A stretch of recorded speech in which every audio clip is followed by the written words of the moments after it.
once again good morning beta.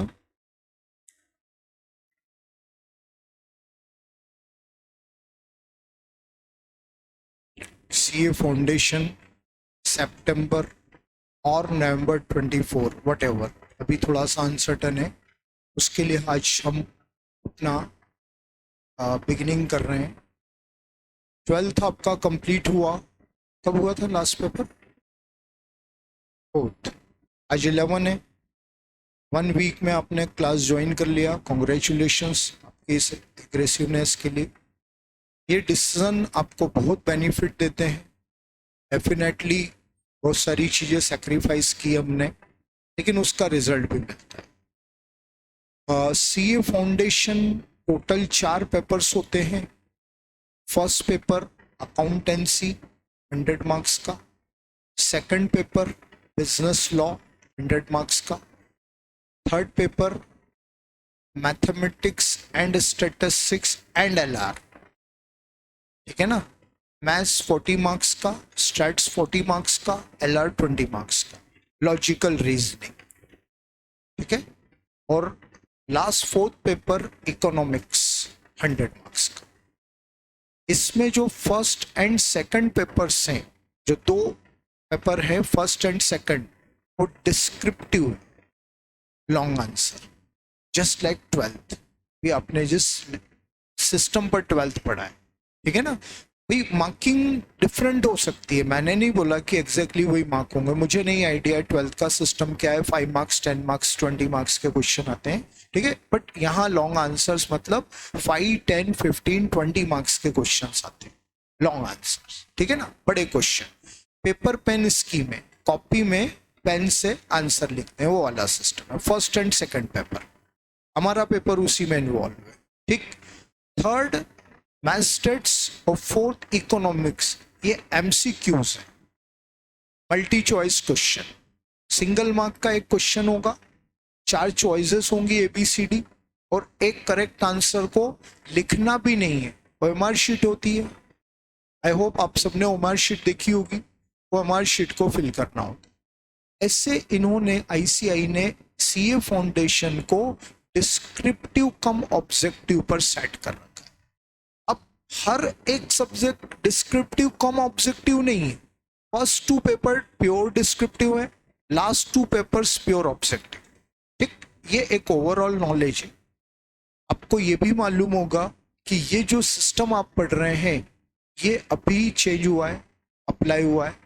इसका first attempt जून में हो, ठीक है ना। आप सेकंड अटेम्प्ट को बिलोंग करेंगे, तो फर्स्ट अटेम्प्ट की एग्जाम हो चुकी होगी, हमें एक रफली आइडिया मिल जाएगा कि इंस्टीट्यूट किस मोड पर जाएगा, ठीक है ना। मतलब ये डिस्क्रिप्टिव ही रहेगा। अभी मैं पूरा सिलेबस आपको बताऊंगा, तो फिर हमें समझ आ जाएगा कि हाँ इन टॉपिक्स को ये वेटेज दे। अब हम अपने सब्जेक्ट पर आते हैं। मैं आपको पढ़ाने वाला हूं अकाउंटेंसी। फर्स्ट पेपर 100 मार्क्स का अकाउंटेंसी, पूरे सब्जेक्ट का नाम है अकाउंटेंसी, तो हमारा नोन वर्ड है। नाम पूरा टाइटल जो है वो है principle and practices of accounting. क्या नाम है इसका?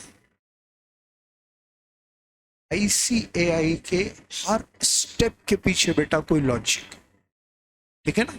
ICAI में अब आप आ गए, अब आप अपने बोर्ड से स्विच कर दिया, ठीक है ना। मैं कुछ भी नहीं जानता हूँ बोर्ड के बारे में, मैं कुछ भी नहीं बात करूंगा, बट मैं ICAI की बात करूंगा। हर चीज के पीछे कुछ ना कुछ रीजन होता है। इन्होंने सब्जेक्ट का नाम दिया है principle and practices of accounting. उसका रीजन है आपको इस पूरे सिलेबस में कॉन्सेप्चुअल बेसिक नॉलेज दिया जाए, ठीक है ना। वही सब कुछ जो आप 11 12th में पढ़ कर आए, और इसके अलावा कुछ नए टॉपिक डिटेल अभी अपन बात कर रहे हैं। तो ये आपका प्रिंसिपल सेट कर रहा है। आपकी अकाउंटेंसी जो आज इस 11th मार्च से आपने स्टार्ट की है, सितंबर अटेम्प्ट हुआ तो अगस्त लास्ट वीक, दिसंबर अटेम्प्ट हुआ तो अक्टूबर लास्ट वीक में एंड नहीं हो गया है सब्जेक्ट। ये सब्जेक्ट इंटर में, ये सब्जेक्ट फाइनल में कंटिन्यू रहेगा। अकाउंटेंसी की जो बिगिनिंग आज होगी वो एंडलेस से है। एंडलेस क्यों बोला मैंने? सर आपने बोला ना अभी फाइनल में फाइनल एंड हो जाएगा, है ना? सीए का फुल फॉर्म क्या है? अब मुझे कुछ बोलने की जरूरत है क्या? समझ में आ गई बात? आप सीए बनने के लिए यहाँ पर स्टार्ट कर रहे हैं, डेफिनेटली आप सीए बनेंगे बेटा जी। सीए बनने के बाद तो पूरी लाइफ अकाउंटेंसी डील करनी है। एक चार्टर्ड अकाउंटेंट का काम होता है अकाउंट्स को फाइनलाइज करना। हमारी प्रोफेशन पूरा अकाउंटेंसी बेस्ड है। अकाउंटेंसी एंडलेस सब्जेक्ट है, पूरी लाइफ यूज करना है। यहाँ पर आपको उतने ही डीप प्रिंसिपल्स और कॉन्सेप्ट सिखाए जाते हैं जो पूरी लाइफ यूटिलाइज होते हैं। तो ये कोई आप 100 मार्क्स का सब्जेक्ट मानकर मत पढ़िएगा, बिल्कुल मत पढ़िएगा। ये आपकी लाइफ है। बीच बीच में चीजें सामने आती जाएंगी। मैं आपसे हमेशा एक ही आपको एडवाइस दूंगा, और काफी बच्चे मिड तक और लास्ट तक जाते जाते इसको अडॉप्ट कर लेते हैं कि अकाउंटेंसी पढ़ो मत, अकाउंटेंसी को जीना स्टार्ट करो। तो वो चीज आपके सिस्टम में आ जाएगी, बस थोड़ा सा वेट करना पड़ता है। सिस्टम चेंज करना इतना आसान नहीं होता। तो बात सब्जेक्ट की कर, 100 मार्क्स का सब्जेक्ट है, डिस्क्रिप्टिव सब्जेक्ट है। 5 मार्क्स का, 10 मार्क्स का, 15 मार्क्स का, 20 मार्क्स का, इस तरह के क्वेश्चंस बनते हैं।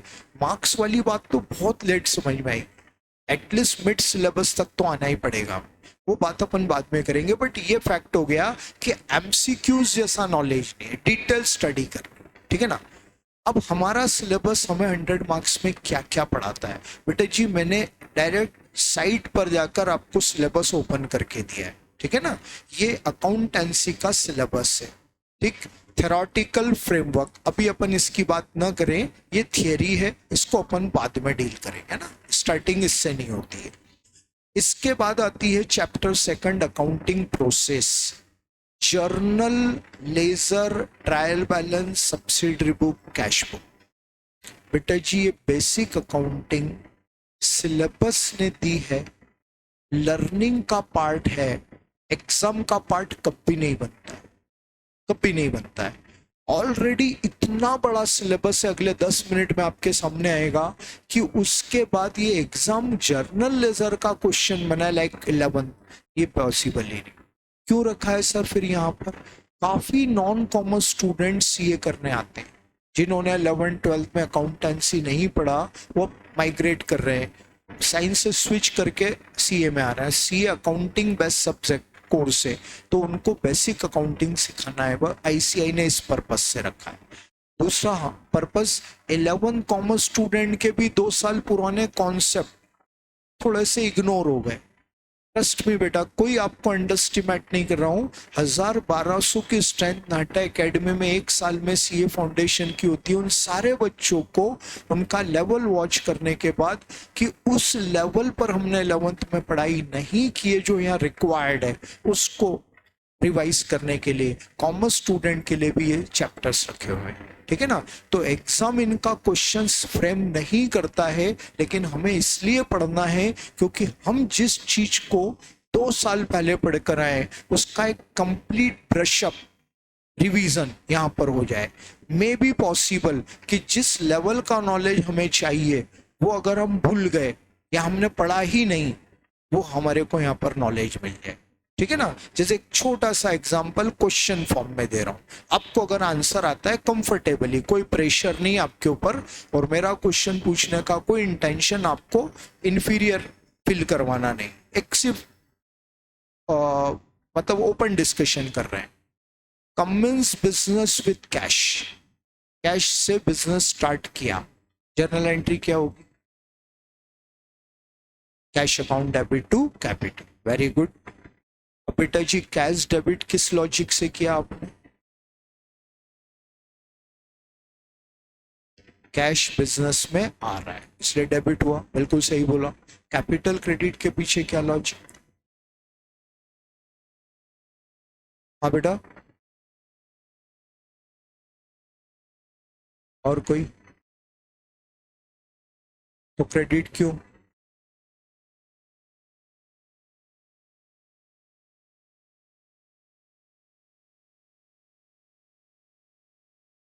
अब इसके लॉजिक के लिए आपको ट्रेडिशनल रूल से बात नहीं हो पाई। ये कैपिटल बिजनेस की लाइबिलिटी है और मॉडर्न अप्रोच कहता है debit all assets account, credit all liabilities account. उस रूल से कैपिटल क्रेडिट। अब बेटा जी अगर ये आपके पास नॉलेज है तो सीए का सिस्टम कहता है यू आर परफेक्ट। नहीं है सीख लो, नहीं है सीख लो, ठीक है ना। पूरे सिलेबस में एंड तक मैं आपको कभी भी भूल कर भी ये नहीं बोलूंगा कि आपने 11th में या ये 12th में क्यों नहीं पढ़ा। नहीं, मैं कभी नहीं बोलूंगा। मैं ये बोलूंगा बेटा ये नहीं पढ़ा अब पढ़ ले। स्किप बहुत सारी चीजें स्किप हो गई, वो यहाँ पर कवर हो गई।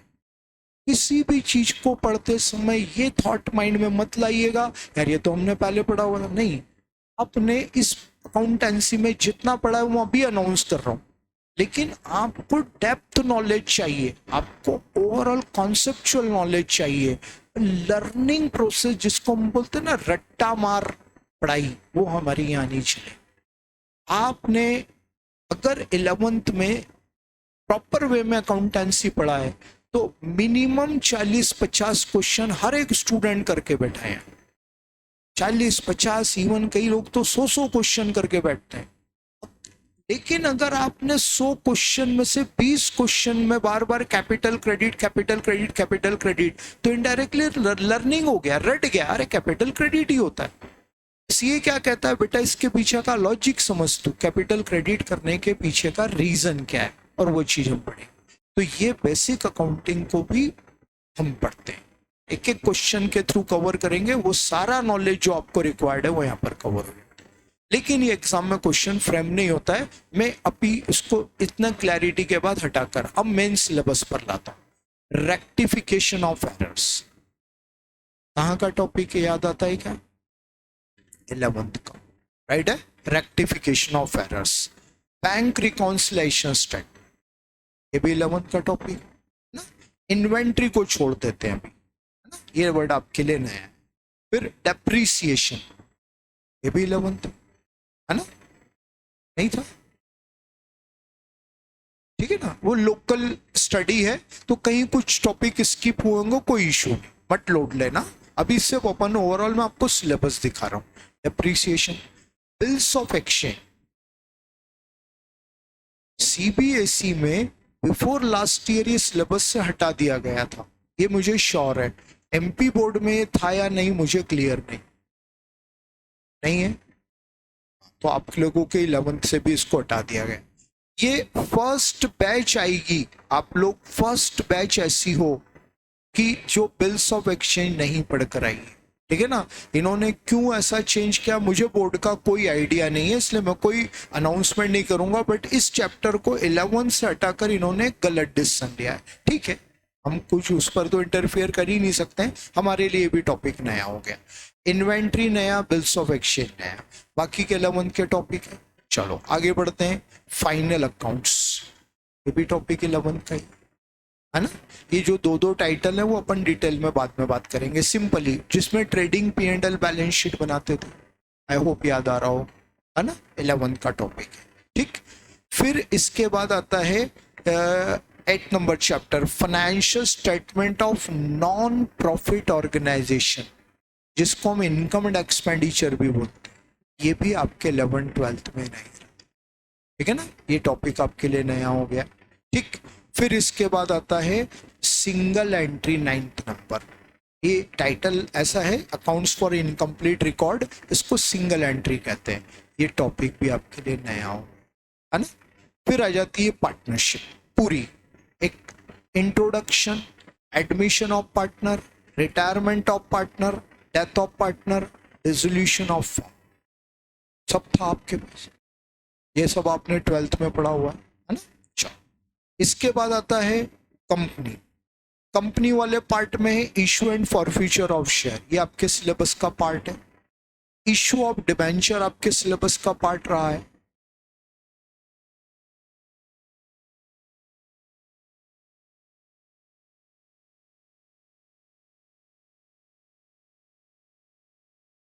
इशू ऑफ डिबेंचर, ये दोनों आपके पढ़े हुए हैं। बोनस एंड राइट शेयर, ये आपके लिए नया हो, ठीक है ना। फिर इसके बाद रिडम्पशन ऑफ प्रेफरेंस शेयर आपके लिए नया है। रिडम्पशन ऑफ डिबेंचर पर मुझे आइडिया नहीं है एमपी बोर्ड में क्या स्टेटस है। हाँ, रिडम्पशन ऑफ डिबेंचर भी आपने पढ़ा हो। ये सारा पार्ट कौन सा, पार्टनरशिप और कंपनी, ये आपके 12th के सिलेबस को बिलोंग करता है ना। अब अपन पूरा सिलेबस सम अप कर लेते हैं। 11th के ऑलमोस्ट टॉपिक यहां पर आ गए, आ रहे। 12th के ऑलमोस्ट टॉपिक यहाँ आ गए। छूटा क्या, रेशियो एनालिसिस छूटा है, कैश फ्लो छूटा है, ठीक है ना। बाकी सब यहां पर आ गया। इसके अलावा inventory, bills of exchange, single entry system, redemption of preference share, issue of bonus share, issue of right share, 5 topic आपके पास एडिशनल। कंक्लूजन है बेटा पूरे सिलेबस का, ठीक है ना। पूरा 11th का सिलेबस हम पढ़ेंगे, 12th का 80% सिलेबस पढ़ेंगे और 5 एडिशनल टॉपिक पढ़ेंगे। ये सब मिलाकर सीए फाउंडेशन का 100 मार्क्स का सिलेबस। अभी जो चेंज हुआ है सिलेबस, उसमें अकाउंटेंसी में 30% कंटेंट बढ़ा दिया। सिंगल एंट्री पहले सीए इंटर में हुआ करता था, redemption of preference share, redemption of debenture, bonus share, right share, ये सब इंटर में हुआ करता था, वो इन्होंने फाउंडेशन में ट्रांसफर कर दिया। पुराने सिलेबस में इंट सी एंटर, आई थिंक सबको सी एंटर क्लियर होगा। फाउंडेशन के बाद नेक्स्ट स्टेज, पहले सी एंटर के दोनों ग्रुप्स में 100 मार्क्स ईच के 2 अकाउंट पेपर हुआ करते थे। अब उन्होंने उन दोनों अकाउंट पेपर को एक सिंगल पेपर 100 मार्क्स में कन्वर्ट कर दिया, तो काफी सारे टॉपिक इंटर के फाउंडेशन में ट्रांसफर कर दिए। फाउंडेशन में आज तक का रिकॉर्ड है, अकाउंट्स एक मेजर रोल प्ले करता था, ठीक है। अब तो और ज्यादा वेटेज बढ़ेगा। आपको पूरी अकाउंटेंसी को पूरी सिंसियरिटी के साथ पढ़ना है। 5 महीने में हमारा सिलेबस हमें कंप्लीट करने का टारगेट करना है, यदि हम सितंबर को टारगेट करते हैं।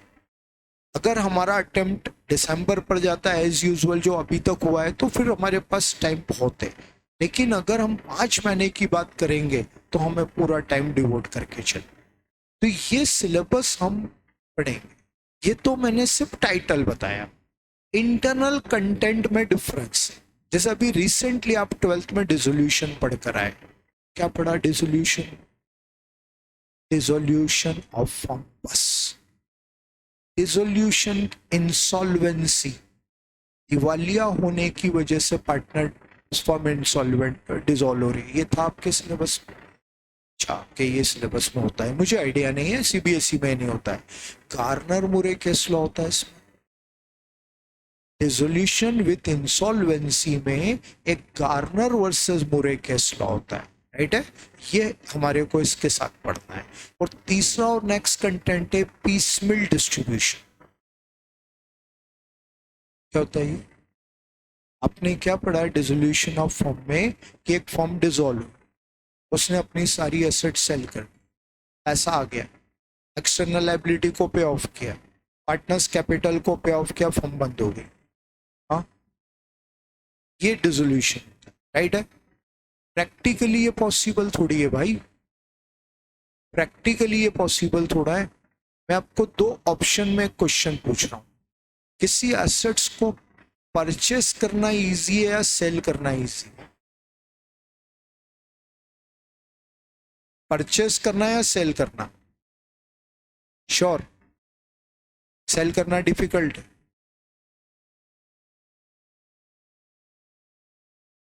नहीं, परचेस करना इजी, सेल करना बहुत डिफिकल्ट। परचेस करना क्यों इजी है? बिल्डिंग खरीदना है। हाँ, इंदौर में 5 लाख बिल्डिंगें रेडी टू सेल है।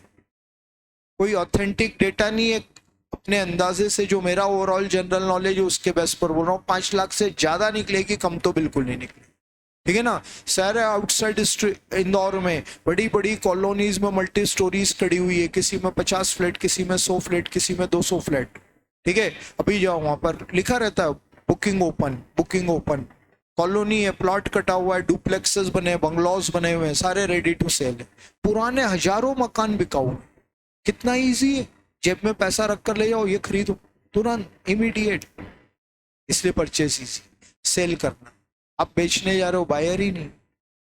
हाँ, फॉर सेल बोर्ड लगे रहते हैं, कभी देखा होगा, ये फॉर रेंट लग लिखा होता है, सब फॉर सेल, ठीक है ना। लगा बोर्ड 6 महीने से, लोग आते हैं, कितने की बिल्डिंग, 50 लाख, 25 लाख देंगे। नहीं भाई, 50 लाख की बिल्डिंग 25 लाख कैसे हो सकते हैं भाई, बायर ही नहीं, सेल करना difficult. Piecemeal distribution resolution of firm का प्रैक्टिकल एस्पेक्ट है कि भाई तूने ऐसा बोल दिया कि एसेट बिक गई एक दिन में, मजाक बना दिया क्या? अरे एसेट बिकेगी धीरे धीरे करके, ठीक है ना। इस महीने बिल्डिंग बिकी, अगले महीने फर्नीचर बिकेगा, अगले महीने मशीन बिकेगी। ये तुम डेटर है तुम्हारे, बोल दोगे भैया बिजनेस बंद कर रहे हैं पैसा दो, तो रुला रुला के देंगे पैसा, लो। बिजनेस फील को समझेंगे हम। आप क्लासरूम में बैठकर अकाउंटेंसी पढ़ेंगे, मैं आपको दुकान में बिठाकर पढ़ाऊंगा। इसी क्लासरूम में ये फीलिंग करवाऊंगा बिजनेस की, इमेजिन करवाऊंगा सारे प्रैक्टिकल एस्पेक्ट। कोई बुकिश नॉलेज तो हम लेंगे ही नहीं, उस बुकिश नॉलेज को प्रैक्टिकल एस्पेक्ट के साथ चीजें आपको समझ में आनी चाहिए। आज इस क्लासरूम की लाइफ आपकी मात्र 1.5 साल की है। 6 महीना सीए फाउंडेशन, 1 साल सीए इंटर, ओके, सिर्फ 1.5 साल की क्लासरूम लाइफ है। उसके बाद बेटा जी पूरी लाइफ आपको ऑफिस में बैठकर अकाउंटिंग करनी है, किसी क्लाइंट के ऑफिस में या अपने चार्टर्ड अकाउंटेंट के ऑफिस में, और जब सीए बन जाओगे तो खुद के ऑफिस में। सारा प्रैक्टिकल एक्सपोजर है, बुकिश नॉलेज तो मिलेगा ही नहीं। बुकिश नॉलेज तो लेना है, लेकिन उसको प्रैक्टिकल लाइफ के टच के साथ। आपने डेटर को बोल दिया भाई मैं तो दुकान बंद कर रहा हूँ यार, पैसा दे दो। अब लोगों को आपसे क्या मतलब भाई, दुनिया सेल्फिश है। अपन बात बिजनेस की करेंगे, ठीक है ना। पर्सनल रिलेशन आपके अपने फ्रेंड से, आपकी अपनी मम्मी से, आपके अपने पापा से क्या रिलेशन है, ये अकाउंटिंग में काउंट ही नहीं होता। आपने जहां अनाउंसमेंट की डेटर को दुकान बंद हो रही है पैसा दो, डेटर बोलता है अब इनसे तो माल ही नहीं खरीद, देंगे रुला रुला कर पैसा, ठीक है। धीरे धीरे पैसा आता है, अब धीरे धीरे पैसा आ रहा है, ठीक है ना, तो धीरे धीरे पेमेंट हो, ठीक है। इससे कहते हैं पीसमेल डिस्ट्रीब्यूशन। आपको जैसे जैसे ग्रेजुअली कैश रियलाइज होगा और ग्रेजुअली आप जब पेमेंट करेंगे तो उसको अकाउंटिंग में कैसे शो किया जाता है, ये पीसमेल डिस्ट्रीब्यूशन नया थॉट हो गया आपके। 11 का फाइनल अकाउंट, सिर्फ ट्रेडिंग कंसर्न का फाइनल अकाउंट पढ़ा, यहाँ नॉन ट्रेडिंग कंसर्न का मतलब फाइनल अकाउंट, मैन्युफैक्चरिंग कंसर्न का फाइनल अकाउंट, ये सारा फाइनल अकाउंट कंप्लीट होता है। डेप्रीसिएशन बड़ा कॉमन टॉपिक है 11, अगर याद आता है तो आप आंसर दीजिएगा। कितनी मेथड्स पढ़ी हैं आप? डेप्रीसिएशन की कितनी मेथड्स पढ़ी हैं आप? हाँ जी, 2, स्ट्रेट लाइन और WDV। हाँ, वही स्ट्रेट लाइन और रिटर्न डाउन वैल्यू। डेप्रीसिएशन की सीए फाउंडेशन में 7 मेथड्स पढ़। ये सिलेबस अब आपको 2 मेथड तक लिमिटेड नहीं रखेगा, 7 मेथड तक रखेगा, ठीक है ना। ये नॉलेज, बैंक रिकॉन्सिलाइजेशन स्टेटमेंट, इसके साथ अप्रोप्रिएटेड कैश बुक भी बनता है, वो नॉलेज आपको सीए का सिलेबस देगा। अब मैं कंक्लूड कर रहा हूं, मेरी बात से ये मीनिंग बिल्कुल मत निकालना कि सर डरा रहा है। मुझे चौको मन में आता है वो मेरे को बाद में बोलते हैं सर आपने डरा था। अरे भाई सीए की क्लास में आया, काय का डरना? अरे उसका पॉजिटिव एस्पेक्ट देखिए, इंटरेस्टिंग सिलेबस है। अभी मैंने डिसोल्यूशन का एग्जांपल दिया, लगता है एग्री करना, प्रैक्टिकल एस्पेक्ट है। अरे कितना शानदार नॉलेज है। अभी तक जो बुकिश नॉलेज था उससे ओपन होकर आप रियल लाइफ को एंटर करोगे, ठीक है ना। ये मत बात ही मत करना, माइंड में लाना ही मत, और आ गया तो निकाल देना मैं डरा रहा हूं, नेवर। जिस सिलेबस को मैं 5 महीने में कंप्लीट करना है, पूरी तरह से फिनिश कर देंगे, उसको पहले दिन समझे तो सही है क्या। मैं आपको बताऊंगा बेटा वो दुश्मन है, तभी तो उसको मारने की तैयारी कर पाओगे आप। यार ये ऐसा बॉडी वाला है यार, इसके पास ये वेपन है, इसके पास ये वेपन है, चलो अपन अब ये तैयारी करके लाते, तब जाकर मार दोगे आप उसको। मैं बता ही नहीं रहा हूँ दुश्मन कौन है, बस देखो किसी को मारना है, आपकी प्रिपरेशन ही नहीं है भाई। डरने डराने की बात हटा देना माइंड से, ठीक है ना। हमारी क्लासरूम में डरने वाली कोई बात ही नहीं होती। तो ये पूरा सिलेबस हमें यहाँ पर कवर करना है, ठीक है। बहुत मजेदार सिलेबस है, और ट्रस्ट में बेटा उससे ज्यादा इंटरेस्टिंग बनाकर मैं आपको बताऊं। बाकी चीजें तो जैसे जैसे हम आगे बढ़ेंगे आपके सामने आएगी। अब हम इस सिलेबस को कैसे पढ़ेंगे, जो मैंने स्टार्टिंग में बताया, जर्नल, लेजर, ट्रायल बैलेंस, ये जो 3 बेसिक टॉपिक्स हैं, इनका ओवरऑल बेसिक नॉलेज देकर एक एक क्वेश्चन से हम इसको कंप्लीट कर लें। अब कॉमर्स स्टूडेंट है तो ये मत सोचना कि सर ने रिपीट क्यों कर दिया, ये तो हमने पहले पढ़ा हुआ है। नहीं, उसमें भी आपको कुछ नया दिखेगा, ये मैं हर टॉपिक के एंड में प्रूफ करूँ, ठीक है। नॉन कॉमर्स स्टूडेंट कोई है तो उसको बेसिक का पूरा नॉलेज एक क्वेश्चन से हो जाता है, ये कॉन्फिडेंस, ये ट्रस्ट मेरे ऊपर कर ले। कोई एनीबडी नॉन कॉमर्स स्टूडेंट? आप बात कर रहे थे शायद, तूने तो वहां पर, अच्छा बेसिक वहां नहीं पढ़ा था, कोई बात। बेटा ऑनलाइन में कौन है?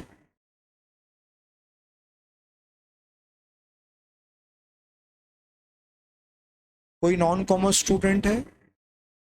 बेटा आप ऑनलाइन के जितने स्टूडेंट चैट में जो बात कर रहे हैं, मैं आपको सबको आंसर दूंगा। अभी मैं अपनी बात फिनिश कर दूं पहले, लोड नहीं लेने का।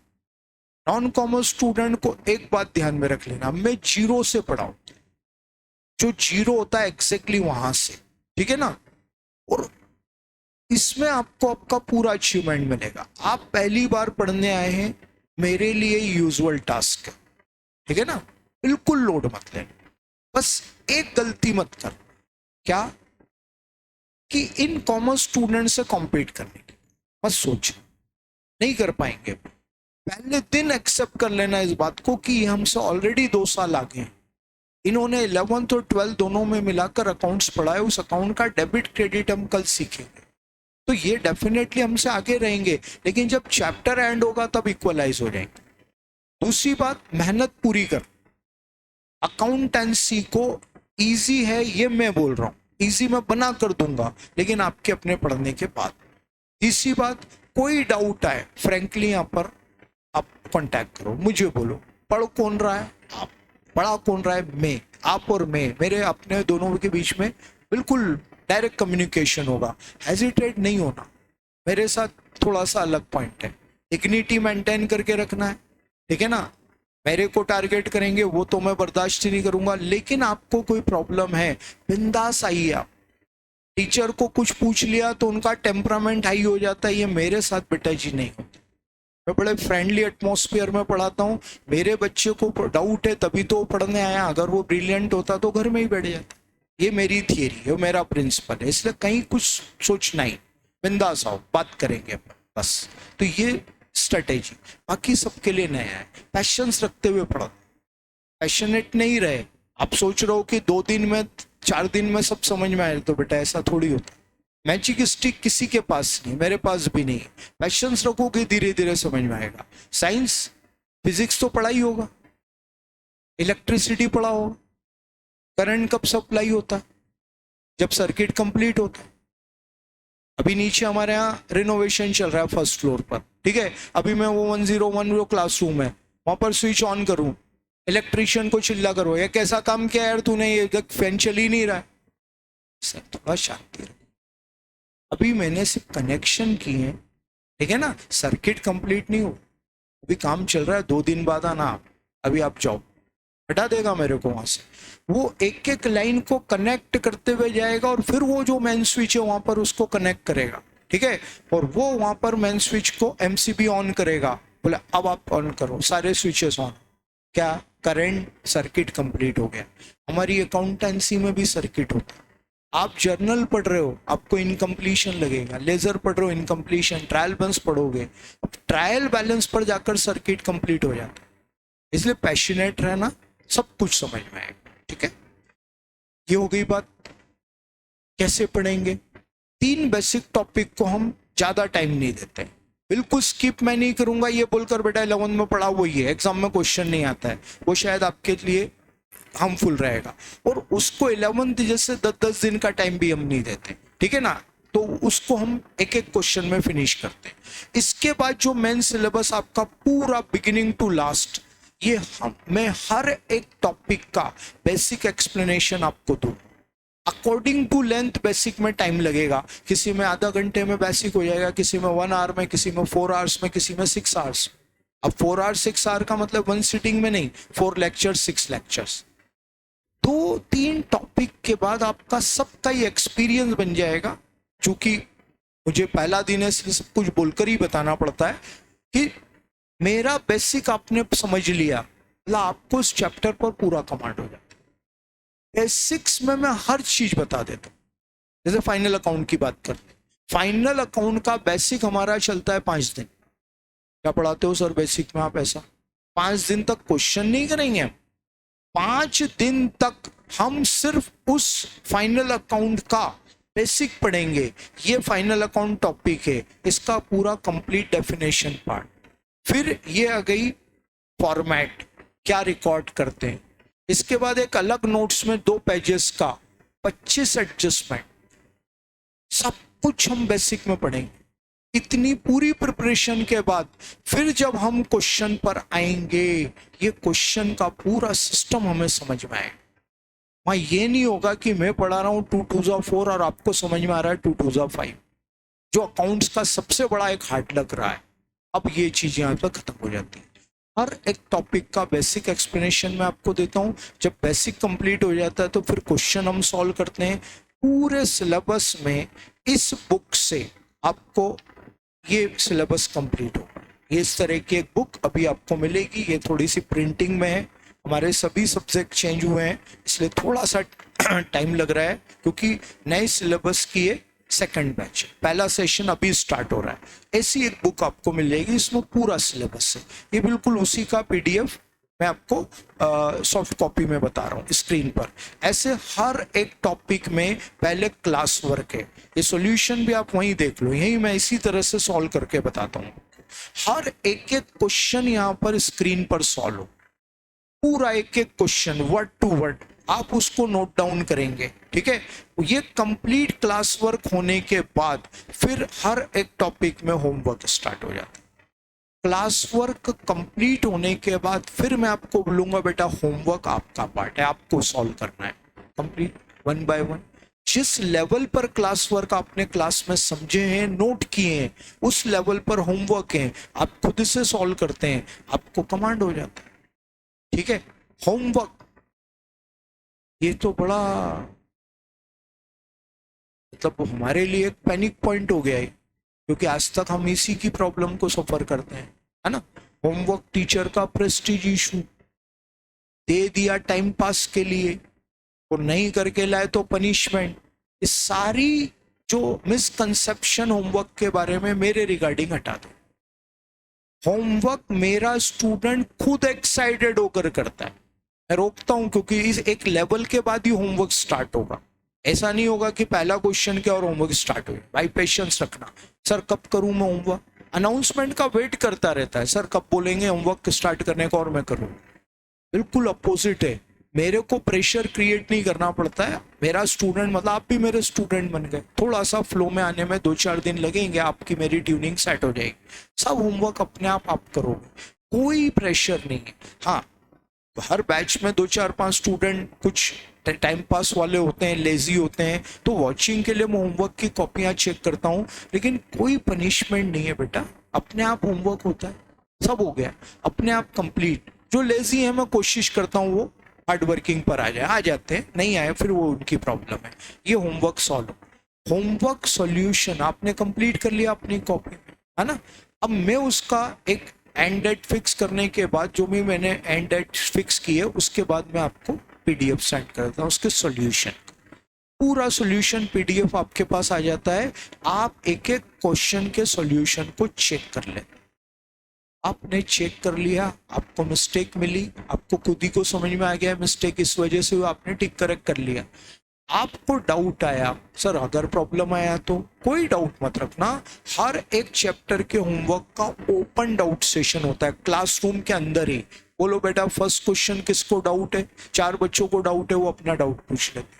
वो एक का डाउट एक का नहीं, वो शायद 4 का है। ये 4 स्टूडेंट की डाउट एक साथ क्लियर हो गई। इस तरह से एक एक करके सारे क्वेश्चंस होमवर्क के डाउट क्लियर हो जाते हैं, आपको परफेक्शन हो गया, क्लास वर्क सॉल्व हो गया, होमवर्क आपने सॉल्व कर लिया, आपका परफेक्शन सेट। तो इसके बाद आपको कुछ बचता ही नहीं। ये 1 बाय 1 टॉपिक इसी स्ट्रेटेजी से हम यहाँ पर कंप्लीट करते हैं। पूरे सिलेबस कंप्लीशन के बाद एक थॉरो रिवीजन होता है। मेरा पिछले दोनों सेशन का रिवीजन यूट्यूब पर रखा हुआ है। वो एक एग्जांपल है इस चीज का कि कोई ऐसा नहीं कि फर्स्ट डे बड़ी बड़ी बातें कर ली, बाद में जाकर वो चीज नहीं हो पाई, नेवर। ये सब जो हम बात कर रहे हैं, हर एक टॉपिक के एंड होने के कोई टाइम अनाउंसमेंट फिक्स नहीं है, वो डिपेंड करता है हमारी अपने शेड्यूलिंग पर, आपकी शेड्यूलिंग पर। टॉपिक टेस्ट होता है, ठीक है, वीकली टेस्ट जैसा कोई सिस्टम नहीं है। आज बिल्स ऑफ एक्सचेंज कंप्लीट हो गया, 2 दिन बाद, 3 दिन बाद, 4 दिन बाद, आपके और मेरे दोनों के लिए जब कंफर्टेबल होता है मैं अनाउंस कर देता हूँ, वो टेस्ट हो जाता है, ठीक है ना। वो जो टेस्ट होते हैं वो टेस्ट भी पूरे सिस्टमेटिक है। ये इस तरह से टेस्ट कॉपीज आपकी पूरी प्रेजेंट होती है। ये टेस्ट कॉपीज अभी लास्ट रिसेंट बैच की, ये टेस्ट कॉपीज इसी तरह से चेक होकर आपको मिल जाती है, पूरा सिस्टम है। इन सब के बाद लास्ट में 3 मॉक टेस्ट देते हैं कंप्लीट सिलेबस के बेस पे। और इस बार एक नया फीचर मैं ऐड ऑन कर रहा हूँ, इससे पहले पॉसिबल नहीं हुआ था, अब टाइम बहुत है इसलिए। कोविड के बाद से पूरे 3 साल तक डिस्टर्बेंस चलता रहा, अब ट्रैक पर आ गया है। 6 हाफ ईयरली कोर्स का भी मैं मॉक टेस्ट लूँ। जब 50% सिलेबस कंप्लीट हो जाएगा, चलो 1-2 मॉक टेस्ट 50% वाले सिलेबस के, और जब कंप्लीट हो जाएगा आफ्टर रिवीजन 3 टेस्ट। ये मेरी पूरी पढ़ाने की स्ट्रेटेजी है जो मैंने आपके साथ शेयर की। हमारा टारगेट क्या, अब आपके फायदे की बात। बोले सर इतनी मेहनत करवा रहे हो तो क्या एक्सपेक्ट करें आपके सब्जेक्ट से।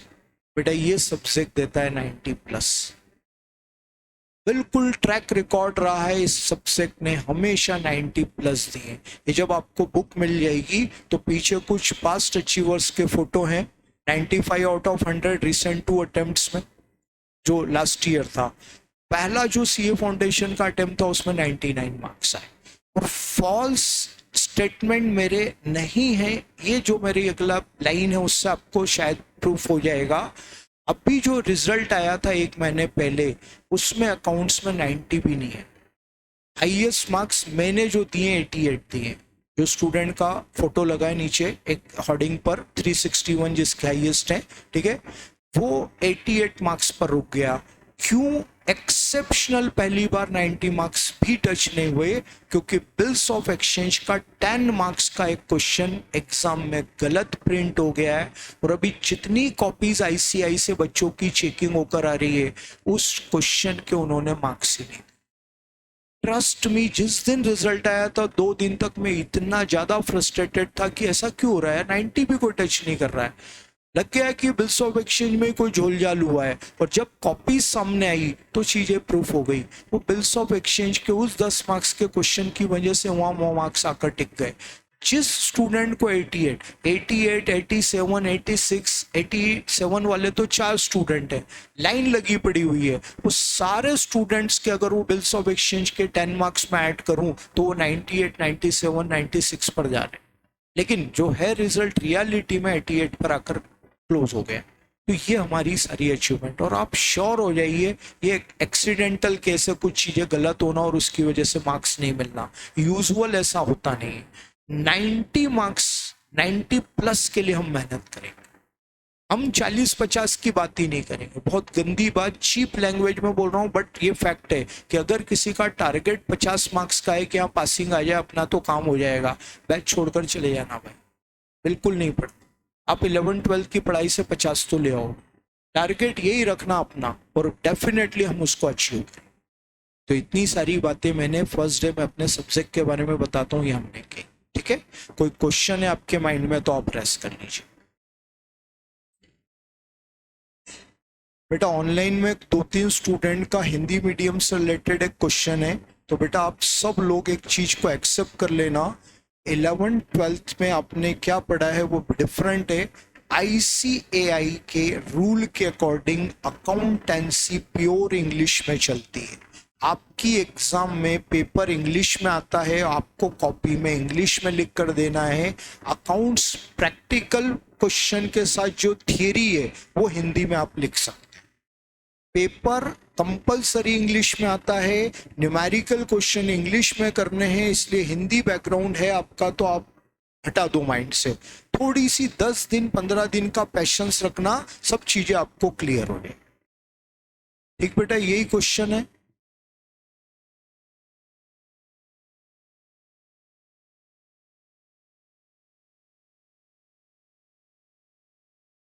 चिन्मय गंगवाल, अगर आप न्यू स्टूडेंट हैं और अगर जून आपका टारगेट है तो बेटा इस सिलेबस इस बैच को ज्वाइन मत करिएगा।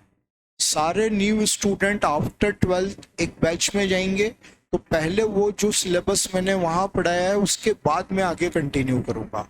और अगर आप इस बैच को कंटिन्यू करते हैं तो मैं बिल्कुल 100% आपको श्योर कर रहा हूँ कि जून तक सिलेबस कंप्लीट नहीं होगा। रविजीत सर ने किस बेस पर बोला है मुझे उनका कोई स्टेटमेंट नहीं मालूम, मैं अपने अकाउंटेंसी सब्जेक्ट की बात कर रहा हूँ बेटा। ये सिलेबस जून आपकी 22 जून को डेट अनाउंस हो चुकी है। 22 जून को अगर हम काउंट करें तो मात्र 3 महीने, और यह डिटेल एक्सप्लेनेशन होता है तो 3 महीने में आधा सिलेबस हो जाएगा, बाकी 100% की बात नहीं करें बेटा। जून 24 के लिए जितने स्टूडेंट यहाँ बैठे हैं वो सब अभी पहले आप ट्रायल को पास कर लें। अगर आपको कंटिन्यू करना है तो फिर आप अलग तरीके से डील करें उसको, मेरा यही एडवाइस है। अदरवाइज यहाँ पर बैठकर आप जून को पास कर लेंगे, श्योरिटी नहीं रही बेटा। एग्जाम में थियरी आती है, कैसे आती है वो अपन बाद में डिस्कस करेंगे। पलक कुमावत, आपका क्वेश्चन का आंसर थोड़ा सा आप सब्जेक्ट पर ग्रिप बना लें, फिर मैं पूरा दूं। ओके बेटा, जितने स्टूडेंट्स के क्वेश्चंस थे मैंने आंसर दिए, और कोई क्वेश्चन हो तो आप पूछ लीजिए।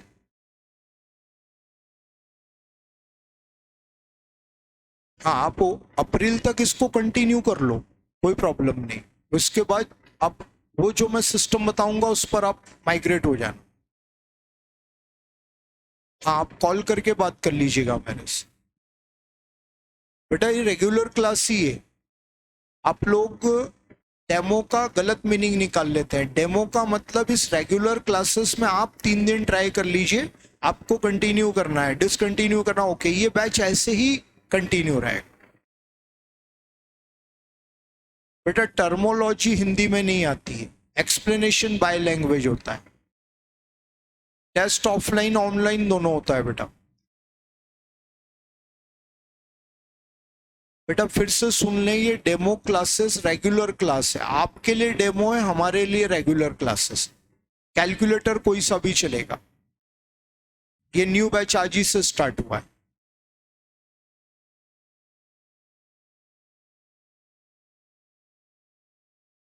मयंक चौधरी, आप क्या पूछ रहे हैं बेटा? आपका क्वेश्चन क्लियर नहीं हो रहा है।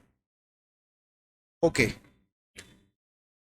तो हमारा ये पूरा एक्सप्लेनेशन आज हमारे सब्जेक्ट से रिलेटेड था। अब टाइम ओवर हो गया है, इसलिए हम अपनी रेगुलर पढ़ाई कल से स्टार्ट करते हैं। ठीक है बेटा, चलिए कल मिलेंगे अपन। Good day.